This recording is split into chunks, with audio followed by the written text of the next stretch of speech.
আসসালামু আলাইকুম রহমতুল্লাহ। সম্মানিত দর্শক মণ্ডলী, আশা করছি সবাই ভালো আছেন। ঠিকানাটি ভি.প্রেসে আপনাদেরকে স্বাগতম। আপনারা যে ভিডিওটি দেখলেন, এটা দেখার পরে কি বুঝলেন? অবশ্যই কারো বুঝতে বাকি নেই যে হিন্দুদের ধর্মীয় উৎসব হচ্ছে এবং সেখানে সবাই আনন্দ উল্লাস করছে। প্রিয় ভাইরা, আমি অবশ্যই এ ব্যাপারে আল্লাহ রাসূল সাল্লাল্লাহু আলাইহি সাল্লামের একটা হাদিস আপনাদেরকে শোনাতে চাই। হাদিসের একটা অংশ, এবং এই অংশটা একেবারে শেষ অংশ, সুনানে ইবনে মাজাহ শরীফের 3952 নম্বর হাদিস, এবং হাদিসটি বর্ণনা করেছেন রাসূল সাল্লাল্লাহু আলাইহি সাল্লামের মুক্তদাস সাওবান রাদিয়াল্লাহু তাআলা আনহু। হ্যাঁ, তিনি যে হাদিসটি বর্ণনা করেছেন, এই হাদিসটি অনেক লম্বা হাদিস। আমি শুধুমাত্র হাদিসটির শেষ অংশ আপনাদেরকে পড়ে শোনাতে চাই। এখানে আল্লাহ নবী সাল্লাল্লাহু আলাইহি সাল্লাম ভবিষ্যৎবাণী করেছেন এবং তিনি বলেছেন, আমি আমার উম্মাতের ব্যাপারে অধিক ভয় করছি পথভ্রষ্ট নেতৃবৃন্দের। অচিরেই আমার উম্মতের কোনো কোনো গোত্র বা সম্প্রদায় প্রতিমা পূজায় লিপ্ত হবে এবং আমার উম্মতের কতক গোত্র মুশরিকদের সাথে যোগ দিবে। অচিরেই কিয়ামতের নিকটবর্তী সময়ে 30 জন মিথ্যাবাদী দাজ্জালের আবির্ভাব হবে। তাদের প্রত্যেকেই নিজেকে নবী দাবি করবে। আমার উম্মতের একটি দল সর্বদা সাহায্যপ্রাপ্ত হয়ে সত্যের উপর প্রতিষ্ঠিত থাকবে, মহান আল্লাহর চূড়ান্ত নির্দেশ কিয়ামত না আসা পর্যন্ত। তাদের বিরুদ্ধবাদীরা তাদের কোনো ক্ষতি করতে পারবে না। আবু হাসান রাদিয়াল্লাহু তাআলা আনহু বলেন, অতঃপর আবু আব্দুল্লাহ রাদিয়াল্লাহু তাআলা আনহু এ হাদিস বর্ণনা শেষে বলেন, কতই না ভয়াবহ এ হাদিস। সম্মানিত ভাইরা, এই হাদিসের শেষ অংশ আমি আপনাদেরকে পড়ে শোনালাম, এবং আমি যেখান থেকে শুরু করেছিলাম সেই জায়গাটার সামান্য একটু কথা বলবো। আমি আমার উম্মতের ব্যাপারে অধিক ভয় করছি পথভ্রষ্ট নেতৃবৃন্দের। আল্লাহ নবী সাল্লাল্লাহু আলাইহি সাল্লাম যে নেতৃবৃন্দের ভয় পেয়েছিলেন, আমরা মনে হয় সেই নেতৃবৃন্দ আমাদের মধ্যে পেয়ে গিয়েছি। এবং আল্লাহ নবী সাল্লাল্লাহু আলাইহি সাল্লাম এই নেতৃবৃন্দের ভয় পাওয়ার পরে তিনি বলেছেন, অচিরেই আমার উম্মতের কোন কোন গোত্র বা সম্প্রদায় প্রতিমা পূজায় লিপ্ত হবে এবং আমার উম্মতের কতক গোত্র মুশরিকদের সাথে যোগ দিবে। সম্মানিত ভাইরা, মুশরিক কিন্তু কোনো গালির নাম নয়, মুশরিক কোনো কারোর প্রতি অপবাদ দেওয়া নয়, মুশরিক কাউকে গীবত করা নয়।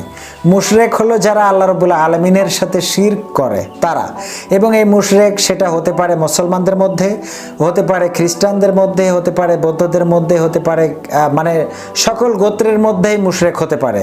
কেউ যদি আল্লাহ রাব্বুল আলামিনের সাথে কাউকে তুলনা করে, অন্য কাউকে তুলনা করে, বা আল্লাহ রাব্বুল আলামিনের সমকক্ষ কাউকে মনে করে, বা আল্লাহ রাব্বুল আলামিনের যে গুণ রয়েছে এই গুণ অন্য কারো মধ্যেও রয়েছে, এই জাতীয় কিছু মনে করে, তাহলে সেগুলো শিরক। আল্লাহ রাব্বুল আলামিনের শক্তি অন্যের মধ্যে লুকায়িত আছে, এটা কখনো মনে করা যাবে না।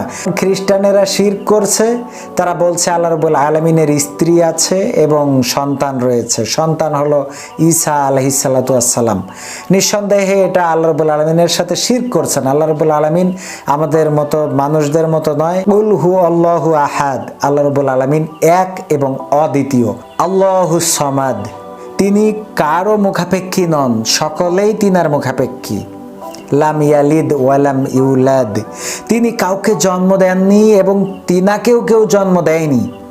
ওয়ালাম ইয়াকুল লাহু কুফুয়ান আহাদ, আর তার সমকক্ষ কেউ নাই। সম্মানিত ভাইরা, আল্লাহ রাব্বুল আলামিন সূরা ইখলাসের 3 নম্বর আয়াতে বলে দিয়েছেন, লাম ইয়ালিদ ওয়ালাম ইউলাদ, তিনি কাউকে জন্ম দেননি এবং তাকেও কেউ জন্ম দেয়নি। সুতরাং যদি কেউ বলে আল্লাহ রাব্বুল আলামিনের স্ত্রী আছে এবং তিনার সন্তান আছে, তাহলে তিনি শিরক করলেন। বিশেষ করে হিন্দুরা শিরক করে আল্লাহ রাব্বুল আলামিনকে তারা একজন প্রভু হিসেবেই মানে, এবং তারা এটা মনে করে না যে আল্লাহর সন্তান আছে বা স্ত্রী আছে, পুত্র আছে, এটা মনে করে না। কিন্তু তাদের 33 কোটি দেবতা রয়েছে যাদেরকে তারা প্রভুর সমকক্ষ মনে করে, মানে প্রভুর এক একটা শক্তি মনে করে, এবং তারা এটা মনে করে যে এই মূর্তিদেরকে সামনে নিয়ে পূজা অর্চনা করলে তারা অবশ্যই আমাদের জন্য পরকালে সুপারিশ করবে, বা তারা আমাদের রবের কাছে পৌঁছে দেবে, আমাদের নরক থেকে বাঁচিয়ে দিয়ে স্বর্গে আমাদেরকে অবস্থান করাবে। যাই হোক, তা এটা তাদের ধর্মীয় ব্যাপার, তাদের ধর্মীয় রীতিনীতি, তাদের ধর্ম তাদের কাছে।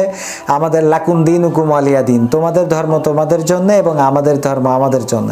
তাদের ধর্মে আমাদের সংমিশ্রণ হওয়ার কোনো সুযোগ নেই এবং আমাদের ধর্মেও তাদের সংমিশ্রণ হওয়ার সুযোগ নেই। তবে হ্যাঁ, কেউ একেবারে যদি ছেড়ে দিয়ে পথে আসতে চায়, কেউ যদি মুসলমান হতে চায়, সেটা হতে পারে।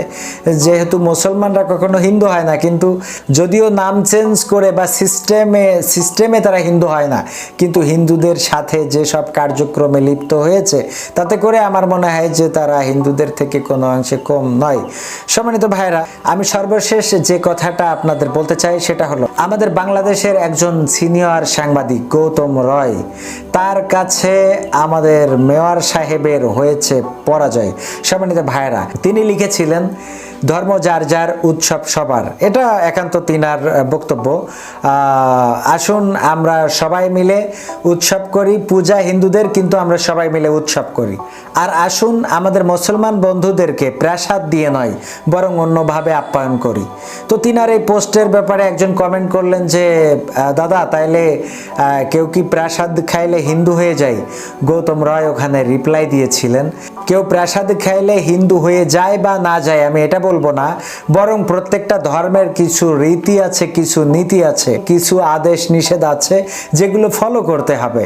তো ইসলাম ধর্মে যেহেতু প্রাসাদ খাওয়া জায়েজ নেই, কারণ আমাদের ধর্ম বলছে যে আল্লাহ রাব্বুল আলামিনকে ব্যতি রেখে অন্য কোনো দেবতা, অন্য কোনো উপাস্য, অন্য কোনো দেবদেবীর নামে উৎসর্গকৃত কোনো খাবার মুসলমানরা খেতে পারবে না, এটা তার জন্য হারাম। তো এই জন্যে যে প্রাসাদ, এই প্রাসাদটা একটা দেবদেবীর, তাদের দেবীদের নামে বা তাদের দেবতার নামে উৎসর্গ করা হয় এবং তাদের সামনে রাখা হয়, এবং সামনে রাখার পরে তাদের ওই খাদ্যটাকে প্রাসাদ বলা হয়ে থাকে। প্রাসাদ বা প্রসাদ যাই বলেন না কেন, এটা বলা হয়ে থাকে। তো এই প্রসাদ সবাই, এই প্রসাদ মুসলমানদের জন্য নিঃসন্দেহে হারাম, এটা খাইতে পারবে না। একজন হিন্দু হয়ে তিনি বুঝেছেন যে মুসলমানদের জন্য প্রসাদ খাওয়া হারাম। তিনি বলেছেন যে আসুন মুসলমান বন্ধুদেরকে আমরা প্রসাদ দিয়ে নয়, বরং আমরা অন্যভাবে আপ্যায়ন করি। আর আমরা সেখানে গিয়ে প্রসাদ খাওয়া, এটা তো মানে আমার মনে হয় যে একেবারে সিম্পল ব্যাপার। সেখানে যে আমরা ঢোল তবলা যেভাবে পিটিয়েছি, তাতে করে ওখানে চেনাই যায় না যে কে মুসলমান আর কে হিন্দু। সম্মানিত ভাইয়েরা, একজন মেয়র বা একজন এমপি বা একজন মন্ত্রী অবশ্যই পূজা মণ্ডপে যাওয়ার অধিকার রাখে এবং তাকে যেতে হবে, তাকে খোঁজ নিতে হবে। তার যেহেতু সে দেশের নেতা, যেহেতু সে যে অঞ্চলের দায়িত্ব নিয়েছে, সেই অঞ্চলের নাগরিক অন্য ধর্ম অবলম্বীরাও, সে হোক সংখ্যালঘু কিংবা সংখ্যাগরিষ্ঠ, যাই হোক না কেন, একজন হিন্দু যদি কোনো আসনের এমপি বা মন্ত্রী হয়, একজন হিন্দু যদি কোনো যে এলাকার নেতা হয়, তাহলে তার উচিত মুসলমানদের ঈদে, মুসলমানদের অনুষ্ঠানে মুসলমানরা কিভাবে উদযাপন করছে সেটা খোঁজ নেওয়া। এটা যেমন বলতে পারি যে ভারতে, সেখানে হিন্দু সংখ্যাগরিষ্ঠ একটা দেশ, সেখানে ম্যাক্সিমাম নেতারা থাকে হিন্দু ধর্মের। তো এই জন্যে সংখ্যালঘু রয়েছে সেখানে মুসলমান। তো মুসলমানদের ঈদের সময় আসলে অবশ্যই সরকারিভাবে, রাষ্ট্রীয়ভাবে এবং তাদের নিজ দায়িত্বে এই মুসলমানদের খোঁজ নিতে হবে, তারা কি অবস্থায় আছে না আছে। এটাই মানবিকতা, এটাই আমাদেরকে, আমাদের প্রত্যেকটা ধর্ম এটাই শিক্ষা দেয়। তো ঠিক তেমনি বাংলাদেশ যেহেতু মুসলিম সংখ্যাগরিষ্ঠ একটা রাষ্ট্র এবং এখানে অনেক নেতাই মুসলমান, ইসলাম, অন্তত নামে ইসলাম হইল তো ইসলাম। তো এই ইসলাম ধর্মের অনুসারী হওয়ার কারণে সংখ্যালঘু সম্প্রদায়, হিন্দু, বৌদ্ধ, খ্রিস্টান যারা রয়েছে, তাদের যখন ধর্মীয় উৎসব আসে তখন অবশ্যই তাদের কাছে যেতে হবে, তাদের খোঁজ নিতে হবে, তাদের সুবিধা অসুবিধা জানতে হবে। জনগণের নেতা হিসেবে এটা আপনার প্রতি নৈতিক দায়িত্ব। কিন্তু তার অর্থ এই না যে তাদের সাথে মিলেমিশে একাকার হয়ে তাদের পূজা পার্বণে অংশ নিতে হবে। এটার অর্থ এই না যে যেখানে হিন্দু নেতা, সেখানে মুসলমানদের ঈদে এসে ঈদের নামাজ পড়বে হিন্দু হয়ে। এটা কখনো নেতার দায়িত্ব নয়।